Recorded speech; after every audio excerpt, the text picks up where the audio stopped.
What's up guys, Koolaid here. Got a heavy assault kill streak for you today.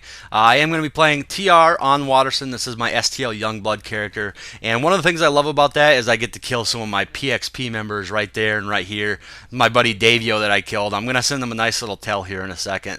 I've actually played with Davio in past games too. We've known each other for probably 6 or 7 years. That's the reason for this tell. But anyways, just to introduce this before the actual kill streak gets started, because we do have a longer kill streak, but there's some revives thrown in there. The kill streak counter will start and end once the the revives are taken out of the equation, because it's not a real kill streak if you're getting revived. So anyways, my last death before the actual counter is coming up here in a second. But for the overall loadout, I am running the Carv-s.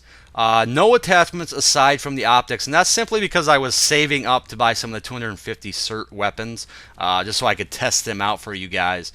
But the Carv-s is a nice little gun. I don't see a lot of people using it. It's got a plethora of attachments available. It's got a decent rate of fire at almost 700 rounds per minute, 143 damage. It's not a bad gun. Not one of my favorite TR LMGs, but you can't really go wrong with using it either. Now, as far as the rest of my loadout, I am running Resist Shield rank 4, so 1 rank from max. I'm running an maxed out Advanced Shield Capacitor. I'm running Concussion Grenades. This is the ML7, the starting launcher. And I'm also running med kits, as you're going to see me burn through pretty quickly.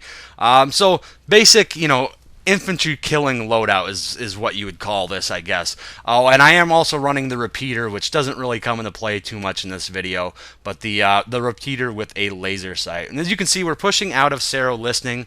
The main battle's kind of over, and man, how visible was that infiltrator right there? You could see right through that cloak. Now, granted, he was moving and he was standing up, but basically, I'm just using the mini-map here to kind of pick where my targets are going to be, and you can see them cluttered all around this rock, so I want to be careful. And all these lanes and paths through here make for great infantry, cover, basically. I don't think I hit anybody with that conch grenade. I might have hit that one guy. And the only reason I threw it is because I thought there was going to be more enemies in that area. I really don't like using conch grenades on just one enemy unless there's the right situation for it, if he's got to jump on you, something like that, you're low health. But typically I'll only use my conchs on multiple enemies. And conch grenades, just to talk about them just a little bit real quickly, are some of the funnest grenades in the game when you can land them on a group and just kind of, they're all just sitting there looking at you but can't really do much about it. That's the reason I love conch grenades. They're just so useful, so much fun in this game. But anyways, we're just kind of pushing out here. I'm going to get behind this rock because I know there's a group of enemies over behind this far rock, so just kind of want to check out the situation. This gun does have some decent range. I don't have the grip on it, it would help a little bit here. Pull out my launcher. I have no problems with taking out infantry with a launcher in certain situations. I'm not one of them guys that's going to run around with it out, but if there's a guy, a situation like this where I can get a quick easy kill like that, I have no problem with it. And had to cancel a reload there on the Carv, pull out the repeater, but my teammate, finished him off anyway. But I think that's pretty much the only time the repeater even comes into play in this entire video. But you can see the Carv is doing good work, or the Carv-s is doing good work from these distances without having the foregrip on it even. So not a bad gun. I started to like this gun a little bit more, despite before this kill streak I was actually struggling a little bit. But you can see we pretty much pushed him out of here, and I kind of expected this kill streak to stall out, but it doesn't. It actually continues pretty regularly here. And here's me killing another PXP. Sorry, Zero Connor. Again, that cloak just incredibly visible on these settings and in this light. I am playing on Ultra for anybody that does not know, and that was the biggest thing I noticed when I switched from my old PC to my new PC, is just the cloak visibility on Ultra is just so much better than it is on the other settings, and that's something they really need to fix in this game. I could go off on a huge tangent, but different time, different video. But anyways, right here I'm just kind of looking at the mini map. I have a whole group of friendlies up on that hill, which means I don't need to be going up there. So I'm doing a little, trying to use them as a little bit of a distraction, doing a little bit flanking. Works great right here. Now that guy I think would have been able to eat into my health a little bit had he not fallen off that rock, because we all know what happens when you're shooting and falling in this game, it just doesn't work out too well for you. But anyways, we're just kind of cleaning up here. And again, I expected this to stall out because that's how most of these, when you're pushing out of a base, that's how most of these battles end. But they actually do have a Sunder parked a little bit further down here. You're going to see it in a minute. And one thing that I wanted to make it a point of to talk about is that to fully maximize the potential of the heavy assault, the main thing all comes down to shield management. If you run out of shield, if you're not using your shield properly, then you're not stronger than any other class. In fact, a lot of other class weapons will chew you up in close quarters, where a lot of the LMGs don't necessarily shine. Yes, we do have some close quarters type LMGs, but still a good light assault using a carbine or a good medic using an assault rifle or anybody using a shotgun can still eat you up in close quarters if you're not using your shield properly. So shield management is the number one thing that you really have to pay attention to when playing the heavy assault class. And what I mean by that basically is just to know when to use your shield, when to turn it off, pay attention to how much shield you have left. The resist shield, the one that I'm using here, you need to know that you want to turn it on or activate it before you actually start getting shot to get the full potential of that shield.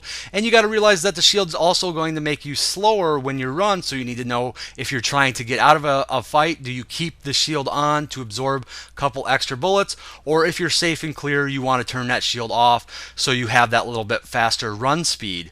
So more than any other class in the game aside from maybe medic, you're really going to have to learn to micromanage that F key, and that's the major thing of the class. Once you get that down, once you learn how to use your shield to its full extent, that's when the heavy assault becomes an absolute beast and you'll start to reach its full potential. And I'll be honest with you guys, when I first start playing heavy, because I don't play it all that often, I'll struggle for like 20 minutes because I won't be using my shield properly, or I'll overestimate how good the shield is. A lot of people think you're a heavy assault, you can just jump right in, start killing 5 guys at a time, taking on the entire world, and I'll get that impression in my head as well. But once I overcome that, start learning to get back into the flow of managing my shield, that's where I get these nice little kill streaks. But speaking of kill streaks, all good things must come to an end, and a rocket to the face finished off by a little gunfire pretty much said goodbye to that kill streak. So anyways, there is some extended footage on here because I do get revived. The kill counter has stopped because beyond this point it's not a real kill streak anymore. But this will give me a little bit of time to just talk about that heavy assault video that I'm working on. I did say I wanted to have it up today for you guys, but I did have a really busy weekend. I had a company Christmas party Saturday, and then yesterday, Sunday, I pretty much spent the entire day recovering from said Christmas party. It was a pretty late night, pretty rough night, but I am working on that for you guys, and I will have it up Wednesday, I promise. Tomorrow is not a good day because I have some babysitting to do and stuff like that. That'll give me a time to just go over the last couple weapons that I have not used yet, because I am including footage from every single weapon in the game, or every single heavy assault weapon aside from shotguns in this video. I'm going to do multiple loadouts, some basic loadouts, 1 or 2 specialized loadouts, and I will give weapon recommendations for each loadout from each faction, and that's what's also taking me a little bit of time. I want to get a good feel for all the guns that I'm going to either be recommending or not recommending, so it's taken me a little bit of time. I have pretty much everything covered except for 2 VS weapons. I did just buy some station cash so I can purchase them up, spend tomorrow testing them out, and then Wednesday I will have that video up for you guys, I promise. I hate having to keep delaying this stuff for you guys, but this is going to be a really lengthy video. I'm trying to put a lot of time and effort into this one. So anyways guys, that is all I have. As always, thanks for watching, and I'll talk to y'all later.